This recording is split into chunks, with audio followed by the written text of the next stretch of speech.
हो सकता है आप मेरी वीडियोस नहीं देख पा रहे हो। इसकी वजह मेरी वीडियोस पर लगने वाला बैन है। इस सूरत में आप या तो वीपीएन इस्तेमाल कर सकते हैं या फिर अपना कंट्री चेंज करके कोई भी और कंट्री कर दें, तो आपको मेरा चैनल पेज और मेरी तमाम वीडियोस दिखाई देने लगेंगी।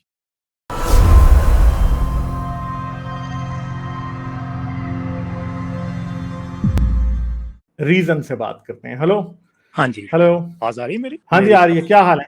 मैं ठीक ठाक। अच्छा, मैं एक एथियस्ट हूँ और अच्छा।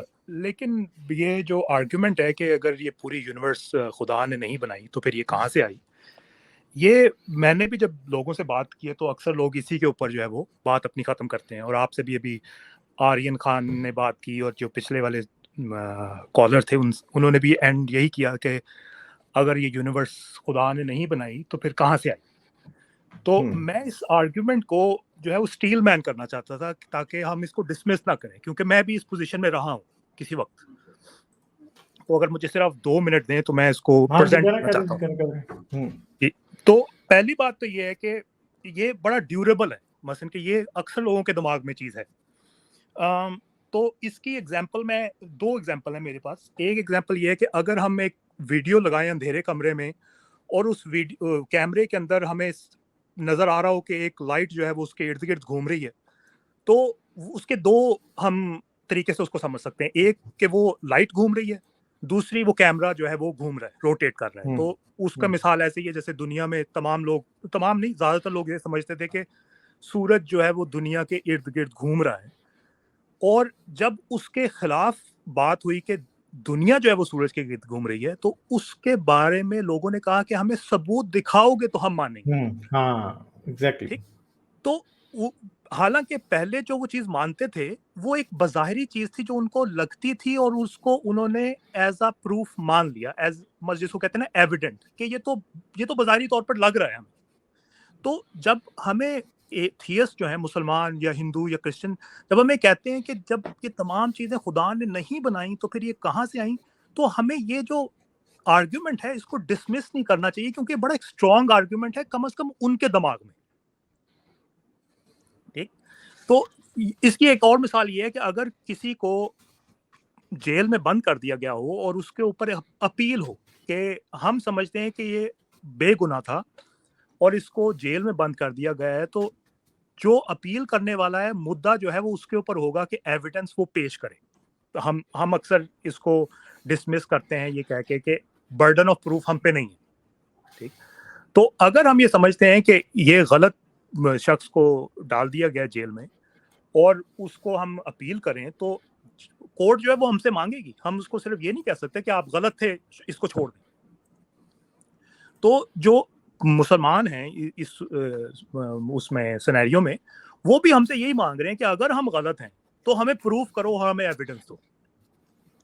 तो मेरे ख्याल में जो हम जिसको कहते हैं ना बर्डन ऑफ प्रूफ, वो कुछ हद तक हम पे है, लेकिन उसको मैं इस तरह समझता हूँ कि वो बर्डन ऑफ प्रूफ जो है वो बर्डन इस तरह है कि हम उनका जो एविडेंस है जिसकी वजह से वो लोग मानते हैं उसको हम डिसाइफर करें, उसके ऊपर गौर फिक्र करें। तो जैसे ये आर्यन खान ने कहा कि आपको वो क्या एविडेंस है। ठीक। मेरे ख्याल में हमें उनसे एविडेंस मांगने के बजाय कि जिससे हम सेटिस्फाइड हों, वो मांगने के बजाय हम उनसे ये पूछें कि भाई वो एविडेंस दिखाओ जिससे तुम सेटिस्फाइड थे। यानी कि हम कोर्ट से वो एविडेंस हाँ, मांगे वो हम जिसकी कह सकते हैं, मगर जाहिर बात है कि इधर मैं हमेशा जब गॉड पे आर्गुमेंट करता हूँ ना, तो ये याद रखिएगा मैं बोर हो जाता हूँ। क्यों बोर हो जाता हूँ? क्योंकि इन लोगों को बेसिक अंडरस्टैंडिंग भी नहीं होती। इवन के फिलॉसफी में या लॉजिक में भी बहस नहीं कर सकते उस पर। मैं लिटरली बोर हो जाता हूँ इनसे, क्योंकि इनको पता ही नहीं होता। ये इन्होंने 2-4 जुमले रटे होते हैं, ये समझते हैं कि उन जुमलों से ये कुछ साबित कर रहे हैं, कुछ साबित नहीं कर रहे। बिल्कुल सही। फिलॉसफी में खुदा के पास कोई चांस नहीं है। फिलॉसफी में, साइंस में तो कोई है ही नहीं है। फिलॉसफी में लॉजिक के अंदर ही ना खुदा के पास कोई चांस नहीं है। Literally god has no chance at all. ठीक है। तो अब वो जो बातें हैं, सिंपल बात है कि अभी मेरी कुछ दिन पहले सब्सटेंशिया नीग्रा से बात हो रही थी, ठीक है, privately, and he has come up with a very brilliant logic, जो कि मुझे मेरे ख्याल है कि मुझे काफी ये फील हुआ कि मेरे ज़हन में क्यों नहीं आई। वो क्या? मगर उसका कुछ पोर्शन ऐसा भी था कि जो कि शायद मैंने भी इन्फ्लुएंस किया था सबस्टेंशिया निग्रा को। तो वो क्या थी लॉजिक, कि ये कहते हैं कॉजेलिटी, और पहला जो पोर्शन है वो मेरा था और कॉजेलिटी के बारे में। वो क्या था कि कॉजेलिटी जो है कि हाँ जी दुनिया में ये चीज बन गई तो कैसे बन गई, हर चीज को बनाने वाला कोई होता है, हर चीज की कोई कॉज होती है। अनकॉज्ड कॉज, अनकॉज्ड कॉज नहीं, हम बिल्कुल अभी हम सिर्फ कॉजेलिटी की बात कर रहे हैं। ठीक। कॉजेलिटी क्या है कि हर चीज की कोई कॉज होती है। टेबल बना तो किसी ने बनाया होगा, दरख्त उगा तो कहीं से बीज आया होगा, हर चीज की कॉज है। जमीन बनी तो किसी वजह से बनी होगी, ठीक है, हर चीज के ऊपर, ठीक है। तो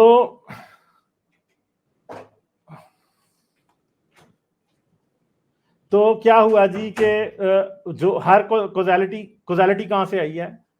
कॉजेलिटी ऐसा नहीं है कि लॉजिक ने हमें कॉजेलिटी दी है, ये बात समझने की जरूरत है। ये टॉपिक यहाँ पे डिस्कस होना चाहिए। मैं इसे इन्फिनिट रिग्रेस की बात कर रहा हूं, या फिर कि हम क्यों नहीं इन्फर कर सकते कि बिग बैंग की कॉज क्या होगी। हम असल में इन्फर ही नहीं कर सकते। ये क्यों नहीं कर सकते, इसकी रीजनिंग ये है अभी जो मैं आपको बताने लगा हूं। वो ये है कि कॉजेलिटी कहां से आई है। क्या कॉजेलिटी हमें लॉजिक ने दी है? कॉजेलिटी हमें लॉजिक ने दी, कॉजेलिटी हमें यूनिवर्स ने दी है। Causality is a property of the physical world, ये बात याद रखें। Causality is a property of the physical world. हमने ये देखते हैं कि दरिया एक बह रहा है तो वो उसका कहीं ना कहीं सोर्स होगा, एक दरख्त उग रहा है तो उसका बीज होगा, एक सितारा, एक सूरज डूब रहा है तो उसकी कोई वजह होगी, बारिश बरस रही है तो उसकी कोई कॉज होगी। ये सब कुछ हमने फिजिकल वर्ल्ड को स्टडी करने के बाद कॉजेलिटी को लिया, और कॉजेलिटी को फिर हम ले गए उठा के लॉजिक की दुनिया में। लॉजिक की दुनिया क्या है? हाइपोथेटिकल है लॉजिक। लॉजिक की दुनिया हाइपोथेटिकल होती है, ये बात याद रखिए। मैथमेटिक्स की दुनिया भी हाइपोथेटिकल है। बिल्कुल सही। हाइपोथेटिकल का मतलब है कि लॉजिक की दुनिया और मैथमेटिक्स की दुनिया रियल तब बनती है जब आप उसकी रियल वर्ल्ड से कोरिलेट कर सकते हैं। बिल्कुल, जब डाटा इनपुट इसके अलावा इट मींस नथिंग। लॉजिक और ये कोई भी चीज, सब्सटेंशिया निग्रा आई है, ठीक है, इट मींस नथिंग, ठीक है। अगला जो पोर्शन है वो सब्सटेंशिया निग्रा का था कि एक बात है सर, आप खुद ही एक्सप्लेन अगर करना चाहेंगे तो बेहतर रहेगा। गालिब आप करना चाहे तो कर दे, मैं फिर उस पर इलेबोरेट भी करूंगा, क्योंकि मेरे ख्याल से हमें इसको फॉर्मलाइज करना चाहिए। हेलो, सबसे पहले हेलो। हमें इसको फॉर्मलाइज करना है, इसको राइटिंग में लेके आएंगे हम। चलिए इसको फॉर्मलाइज करते हैं। हाँ, तो दूसरी बात यह है कि फिजिक्स जो है, या फिजिक्स जो है इन इटसेल्फ, अगर हम ये वजह ढूंढें, जैसे एंड पे वो बात आती है कि हाँ जी यूनिवर्स फिजिकल प्रिंसिपल्स पे काम करता है, तो फिजिकल प्रिंसिपल्स कहां से आए? क्योंकि कॉजेलिटी जो है वो यूनिवर्स, कॉजेलिटी जो है लॉजिक में एग्जिस्ट करती है, और लॉजिक हाइपोथेटिकल है, और लॉजिक की हाइपोथेटिकल होने की वजह से हम ये समझते हैं कि फिजिकल वर्ल्ड में जो फिजिकल वर्ल्ड के रूल्स अप्लाई हो रहे हैं, उनकी जो बेसिस है वो लॉजिकल है, और फिर हम ये समझते हैं कि उस लॉजिकल बेसिस यानी फिजिक्स जो कि एक सेट ऑफ प्रिंसिपल्स है ऑन पेपर, मैथमेटिक्स है, लॉजिक है, ऑब्जर्वेशनल एविडेंस की एक्सप्लेनेशन है, वो जो है इन इटसेल्फ इज क्या है कि वो भी एक दुनिया है, एक क्या है, एक फंडामेंटल नॉलेज है, उसकी एक अपनी हाइपोथेटिकल और थ्योरेटिकल वैल्यू है। तो फिजिक्स की रीजन क्या होगी? अब प्रॉब्लम ये है कि फिजिक्स का ये रूल के कॉजेलिटी होती है, या लॉजिक का ये प्रिंसिपल की कॉजेलिटी होती है, ये हमें लॉजिक ने नहीं दिया, ये हमें फिजिकल वर्ल्ड ने दिया, फिजिकल यूनिवर्स। ठीक है। जब हमें फिजिकल वर्ल्ड ने ये दिया है, तो कर्ट गोडेल के सेकंड थ्योरम ऑफ इनकम्प्लीटनेस के मुताबिक ये उन प्रेमिसेस, ये वो फंडामेंटल प्रेमिस है जो कि सिस्टम में रहते हुए एक्सप्लेन ही नहीं हो सकता। इसलिए जब आप ये कहेंगे कि हमें फिजिकल लॉज की रीजन चाहिए, तो प्रॉब्लम ये है कि फिजिकल लॉज की रीजन आप इसलिए नहीं दे सकते कि कर्ट गोडेल छड़ी लेके आपके सामने खड़ा है कि भाई this is a no go area, और हमारे पास एक परफेक्ट रीजन है कि हम इस बात को आपस में कनेक्ट नहीं कर सकते दोनों को, कि हम ये causality exist with in the framework of logic, और लॉजिक ने कहां से लिया कॉजेलिटी? फिजिकल वर्ल्ड से ली है, यानी ये एक बोरोड प्रिंसिपल है causality, in the world of logic, physical world से गया हुआ है। अब हम ये कह रहे हैं कि फिजिकल वर्ल्ड में अप्लाई होने वाले प्रिंसिपल्स को कि जो लॉजिक है अब उसकी कॉजेलिटी हमें चाहिए। अब प्रॉब्लम ये है कि कॉजेलिटी यहां तक जा ही नहीं सकती। सिंपल सी बात है ये, ठीक है। सब्सटेंशियल निगरा सर, आप क्या एक्सप्लेन करना चाहेंगे इस बारे में? जी, थैंक यू गालिब। आपने मेरे ख्याल से जो की मैसेज है वो तो रिले कर दिया है, लेकिन मेरे ख्याल से इस पर हमें फर्दर फॉर्मुलाइज करना चाहिए अपनी थिंकिंग को क्लियर करने के लिए, जिस हद तक हम कर सकते हैं। देखिए जी, हम ये बात करते हैं कि जी कुछ भी होने के लिए, हर इफेक्ट के लिए किसी कॉज की जरूरत है, ठीक है। अब ये जो कॉजेलिटी हम किस चीज से इन्फर करते हैं? कॉजेलिटी हम इन्फर करते हैं by remaining within the laws of physics. Laws of physics की जिस तरह अभी गालिब कह रहे थे, एक कॉजेलिटी लॉज ऑफ फिजिक्स में इमर्ज करती है। वो लॉज ऑफ फिजिक्स की एक प्रॉपर्टी है कि किसी हर चीज के लिए, हर इफेक्ट के लिए कोई कॉज चाहिए है। ये लॉज ऑफ फिजिक्स के अंदर रहते हुए है। लिहाजा ये कहना कि लॉज ऑफ फिजिक्स का कोई कॉज होना चाहिए है, this is a wrong question. ये एक गलत क्वेश्चन है, क्योंकि जब लॉज ऑफ फिजिक्स है ही नहीं है तो कॉजेलिटी का कॉन्सेप्ट ही एग्जिस्ट नहीं करता। कॉजेलिटी का कॉन्सेप्ट तभी एग्जिस्ट करता है जब लॉज ऑफ फिजिक्स हैं। तो ये कहना कि अच्छा फिर ये लॉज ऑफ फिजिक्स कहां से आ गए, इनका क्या कॉज था, ये एक बड़ा गलत किस्म का क्वेश्चन है। और ये कहना कि जी लॉज ऑफ फिजिक्स के लिए कोई कॉज होना चाहिए है, ये हम इन्फर कर ही नहीं सकते। मैं फिर गालिब जब आपसे ऑफलाइन बात हुई थी उसके बाद मैंने इस पर थोड़ा सा और फर्दर सोचा और फॉर्मुलाइज किया। वो ये है, आसान अल्फाज में, without invoking Kurt Godel's theorems, because वो कॉम्प्लिकेट कर देगा हमारी डिस्कशन को। और वो ऑफ कोर्स अगर करना चाहते हैं तो वो तो एक घंटे की स्ट्रीम होनी चाहिए इनकम्प्लीटनेस थ्योरम को समझने के लिए, और उसके लिए थोड़ी मैथमेटिक्स की बैकग्राउंड भी चाहिए। लेकिन आसान अल्फाज में हम कैसे इसको बयान कर सकते हैं?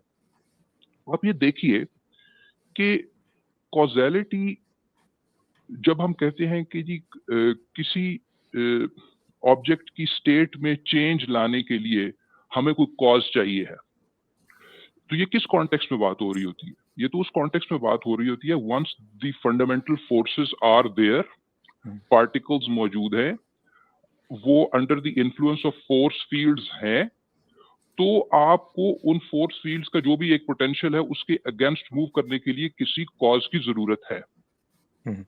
ठीक है। जब वो फोर्स फील्ड्स हैं ही नहीं, जब फोर्सेस ही एग्जिस्ट नहीं करती, तो कॉजेलिटी का कॉन्सेप्ट कहां से आ गया? अब यानी आसान एक और सेकंड, यानी क्लासिकल मैकेनिक्स के अंदर आप ना जाएं, आप फंडामेंटल फोर्सेस के लेवल पर, जो पार्टिकल्स की फोर्सेस हैं। जब हम ये कहते हैं कि जी आपको एक चीज को उठा के ऊपर लेकर जाना है, उसके लिए आपको वर्क रिक्वायर्ड है। मैं एक बेसिक सिंपल मैकेनिक्स के प्रिंसिपल्स की बात कर रहा हूँ, हाई स्कूल फिजिक्स की बेसिस पे। वो इस वजह से रिक्वायर्ड है क्योंकि आप अगेंस्ट द ग्रेविटेशनल फील्ड जा रहे हैं। Once the gravitational field is there, there is a concept of causality कि जी आपको कोई cause चाहिए है। जब वो फील्ड है ही नहीं कि जिसके अपोज आप जिसको जो कि अपोज कर रही है चेंज को, तो फिर कॉज क्यों चाहिए आपको? कॉज का कॉन्सेप्ट ही तब इमर्ज करता है when there are forces which are opposing a change in the state of objects। जब कोई है ही नहीं ऑपोजिशन फोर्स, तो फिर कॉज क्यों चाहिए है? ये बेसिक हम क्लैरिटी, मेरी और गालिब की डिस्कशन ऑफलाइन हो रही थी, तो हमें एक थोड़ी सी क्लैरिटी आई थी कि जो कॉजेलिटी का concept is basically a property of laws of physics. Once the forces are there, once the force fields are there, उससे पहले कहना कि जी लॉज ऑफ फिजिक्स को इमर्ज करने के लिए कॉज चाहिए, ये एक बिल्कुल गलत बात है। हम कंक्लूड ही नहीं कर सकते, ये इन्फेरेंस नॉन सेक्विटर है। बेसिकली हम वो बात नहीं कर रहे, हम क्या बात कर रहे हैं कि what we can know and what we can not, this is the main problem. और क्या कॉजेलिटी की बेसिस जो है वो नोएबल है या नहीं है।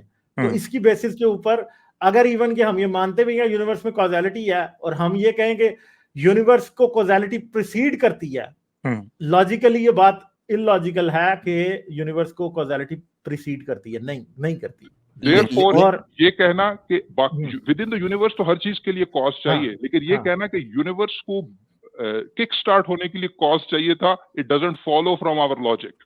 It doesn't follow. एक It's a illogical very good argument, मगर अगर मैं किसी लेमैन को करूं वो फिर भी यही बात करेंगे आगे।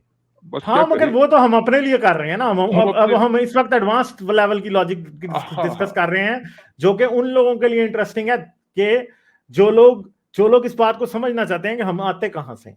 और सल्वाडोर डाली वो ये जिन अल्फाज में आज हमने डिस्कस किया है ना, ये उन अल्फाज से आसान है जो हमने 2 हफ्ते पहले या हफ्ता पहले किया था। तो हो सकता है with the passage of time हमारी ये डिस्क्रिप्शन, हमारी अपनी अंडरस्टैंडिंग और हमारी एक्सप्लेनेशन पावर बढ़ती जाए, जैसे हम इसको आर्टिकुलेट कर रहे हैं वो आसान अल्फाज में आ जाए। अभी मैं मानता हूं कि जरा टेक्निकल है, ये बात दुरुस्त है।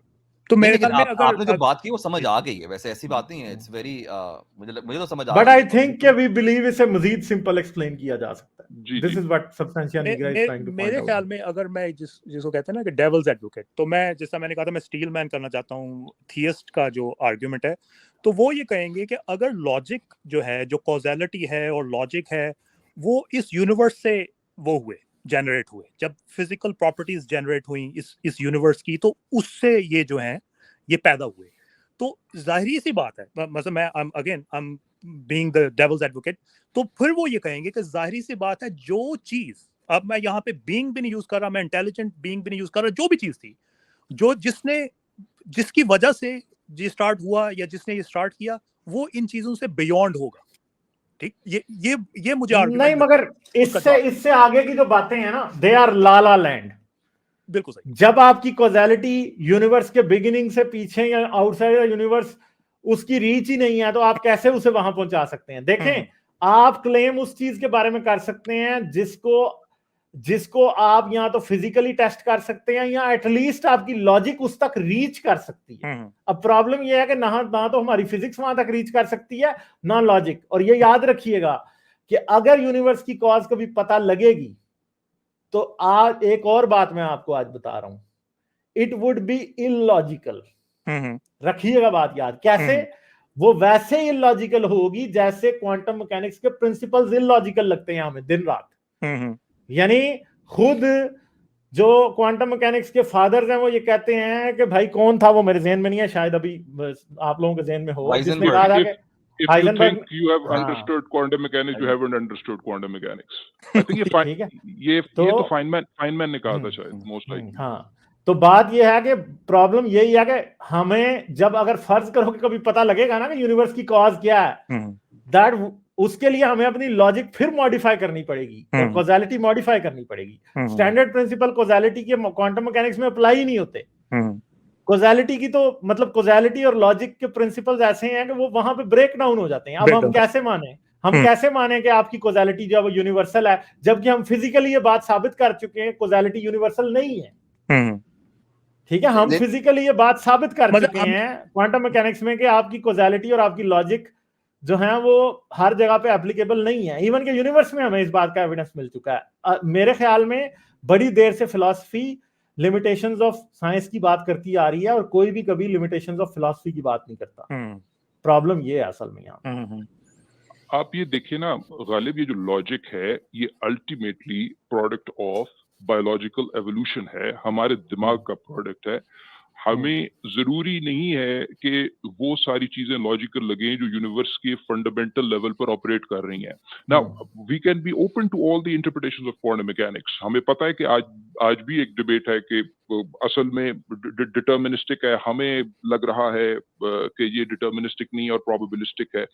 मगर बात यह है कि ये जरूरी नहीं है कि जिस स्केल पर हम एवोल्यूशनरीली इवॉल्व कर रहे थे उस वक्त उसमें क्वांटम मैकेनिक्स की understanding had zero evolutionary advantage. वो जिस मिडिल लेवल स्केल के ऊपर हम ऑपरेट कर रहे थे उसमें क्लासिकल मैकेनिक्स के लेवल की जो सिंपल कॉज एंड इफेक्ट है, यानी F=ma टाइप की जो इंटुइशन है, बड़े ऑब्जेक्ट्स की, पत्थरों को, तीरों को, ऑब्जेक्ट्स को चेज करना है, उस कॉन्टेक्स्ट की लॉजिक और कॉजेलिटी हमारा ब्रेन इवॉल्व कर सकता था क्योंकि वही एडवांटेजियस है। उस लॉजिक को हमने हतमी समझ लिया है। ये तो अब वो कहते हैं कि universe is under no obligation to make sense to you. Absolutely. और अगर हम देखें तो हमारा स्टेलमेट भी फिजिक्स में इसी वजह से आया है कि we are unable to maybe fully decipher how the universe is working. तो पिछले कुछ अरसे से स्ट्रिंग थ्योरी है, बाकी जो काम हो रहा है, देयर इज हमें कोई लॉजिकल कंक्लूजन कहीं पे मिल नहीं रही है, dark energy, dark matter universe क्यों एक्सपैंड कर रहा है, लाइक मुझे तो लगता है हम मे बी फंडामेंटली हम गलत एंगल से मे बी देख रहे हैं। हाँ, तो वो वही बात है ना, ऐसी बात है जो इलॉजिकल है असल में, और हम उसे लॉजिक से ढूंढने की कोशिश करें, but someone will hit the nail on its head. हमें पता है ये जल्दी होगा। चलें reason, thank you very much, हम आगे चलते हैं। Thank you. ठीक है, ओके। लाइक, शेयर और सब्सक्राइब करना मत भूलें। इसके साथ साथ आप मेरे चैनल को पेट्रियन पर सपोर्ट कर सकते हैं। पेट्रियन का लिंक वीडियो की डिस्क्रिप्शन में है।